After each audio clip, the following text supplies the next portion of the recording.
Сегодня в зале ЮНЕСКО Северо-Остинского государственного университета было многолюдно. Желающих принять участие во всероссийской акции «Глобальный диктант» становится все больше. В этом году диктант писали сразу на двух диалектах осетинского языка – иронском и дигорском.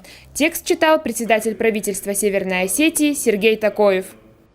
Очень приятно, то, что это вызвало такой интерес, и аудиторию полная была, и трансляция была. Поэтому, думаю, любое такое действие, которое вводит и прививает любовь к родному языку, родной культуре, оно всегда, безусловно, конечно, полезно и нужно для нас и для будущих поколений.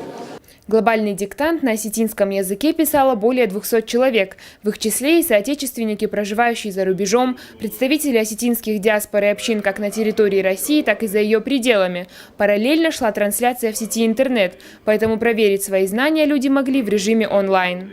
Я решила попробовать свои силы. Мне в школе тоже сказали, что можно это делать. Мы пришли несколько учителей с нашей школы и учащиеся. Решили попробовать свои силы.